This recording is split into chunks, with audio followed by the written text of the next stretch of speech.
Hey everyone, what's up? My name is Parda Iluri, and today we're going to be talking about the causes and effects of the War of 1812. So let's start off with some general background information. So the year of 1812 was an election year, and before that, President James Madison had served 4 years, and in this election, he had been re-elected, which means he would serve another 4 years up until 1816. So at this time, there were two parties. There was Federalists and Democratic Republicans. So President James Madison belonged to the Democratic Republicans Party, and they supported the war with Great Britain because they did not have a very good relationship with them. They generally favored France over Great Britain. On the other hand, Federalists, they opposed this war because they were in favor of Great Britain. They supported and they wanted more economic ties with Great Britain. So coming to the war itself, the war lasted for 2 years, from 1812 to 1814, and this war was between the United States and Great Britain. So let's go through the causes of the War of 1812. So one of the main causes is that Great Britain violated American sovereignty. So if we backtrack a little bit, the Treaty of Paris was signed after the Revolutionary War, right? And when the United States got their freedom from Great Britain, both countries signed the Treaty of Paris, and in that treaty, Great Britain stated that they would surrender and remove all their western forts. So as you can see in this map right here, there's some forts in Michigan, like current day Michigan, Illinois, and mainly in the northeastern area. In the Great Britain, they said that they would surrender those forts, but they actually did not. So this was a direct threat to the United States because they were actually in the United States itself, right? So they could attack any moment they wanted to. A second cause was the impressment of American sailors. So impressment is the act of taking people into a military by force. So what happened was there were American sailors, right? They wanted to trade with other countries, or maybe they wanted to fish or something like that. And the British, they came and they took the American sailors captive and they enlisted them into the British military and they imprisoned them. That's not correct, right? So they forced them into the British military and they didn't tell them anything else. And the British justified this by saying when they're a subject of the king one time, they're always a subject of the king. The third cause of the War of 1812 is the formation of the group called the Warhawks. So the Warhawks were mainly Republicans from the West. So about by the Mississippi River and a little bit more west than that. They wanted to incite a war, so they wanted to bring up a war with Britain to cut all ties. And remember, we said Democratic Republicans, they opposed Great Britain, right? So this group was formed by two main people. So on this left side, on the bottom left, Henry Clay, who was from Tennessee, and the middle individual, John C. Calhoun, who was from South Carolina. So these two founding members, they created the Warhawks, and they blamed the British for native attacks for Anglos in the northwestern territory. And we'll get to that in just a second. So the fourth cause is that Great Britain gave support to Native Americans. So Great Britain gave supplies, they gave armor, they gave guns and ammunition, stuff like that. And they wanted the Native Americans to fight against the Americans. So in response to this, Americans tricked the Native Americans into giving away their land. So as a result of this, Tecumseh, who was the Shawnee chief, a tribe named Shawnee, the Shawnee tribe, he was the chief of that. And he wanted all the Native American tribes to get together and become a collective unit to be strong and go against the Americans because they were taking away all their land. And this soon led to the Battle of Tippecanoe in 1811. This was when 600 to 700 Shawnees surprise attacked the American soldiers, and about 250 American soldiers died. So the significance of this was that the Warhawks, as we talked in the previous slide, the Warhawks strengthened their argument and believed that the attack was supported by the British. So they wanted, that was kind of like their motivating force, right? They had an evidence to back it up. And they urged Congress to go to war.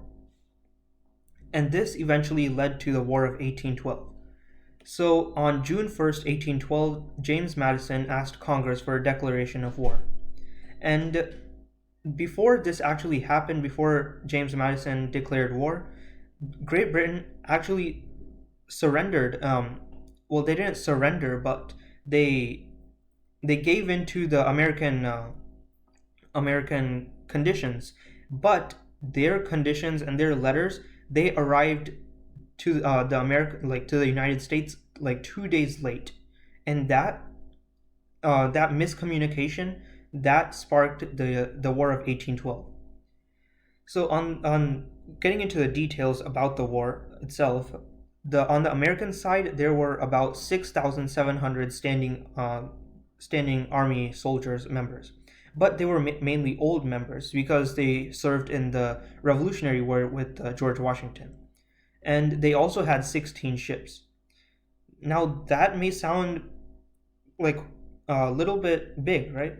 But compared to the British at the time, that was nothing. The British had about 250,000 standing army and hundreds of ships. So Great Britain had a much larger army, and the American side, they were going against a much bigger force. Eventually, after some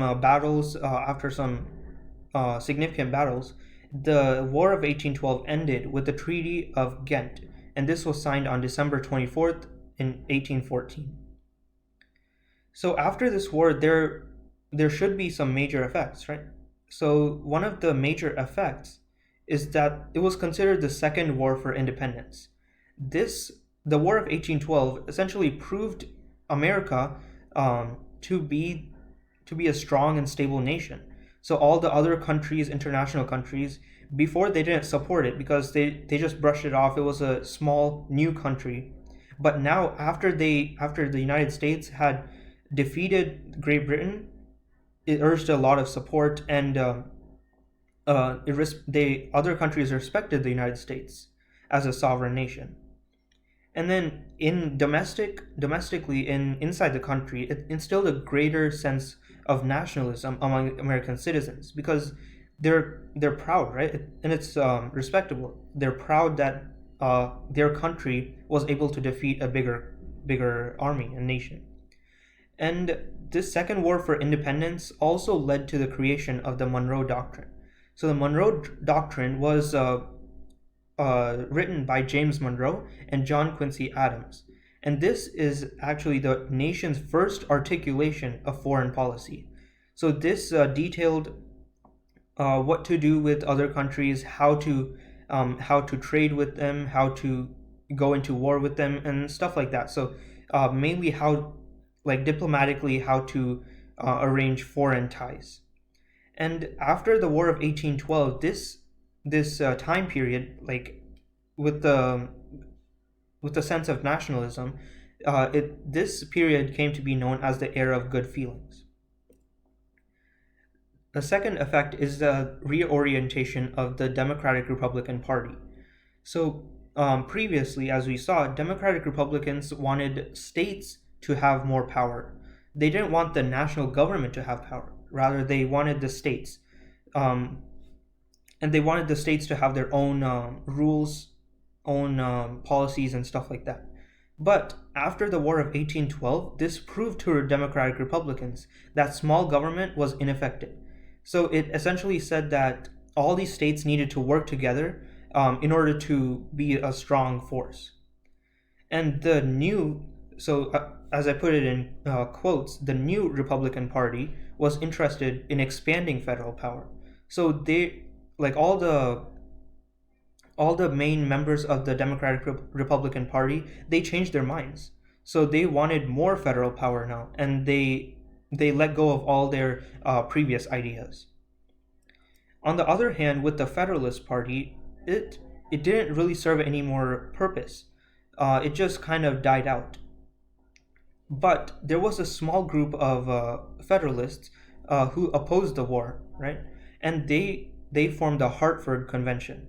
And in this convention, they produced a list of constitutional amendments to benefit New England. So, Massachusetts, Delaware, Rhode Island, New Jersey, New York. So, kind of like the Northeast area.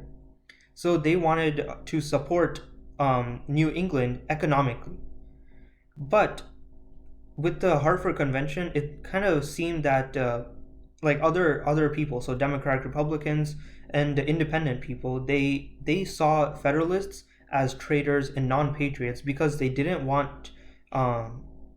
they didn't want to support everybody else, right? Fourth effect of the War of 1812 is that it increased the in United States manufacturing. So as you can see in this picture, on the bottom right picture, this was a factory during the 1800s, so the early 1800s. So these factories, they actually boomed. There more factories were built. The production increased because during this war, they needed more supplies, right? So uniforms, guns, ammunition, stuff like that. And mainly the North benefited it because many of these factories, they were in the North. So from Virginia and north from that. On the other hand, the South was mainly farmland and the plantations. So so manufacturing kind of stayed the same. It stayed stable because they didn't have as many factories. And overall, with the increase in manufacturing, this boosted the economy.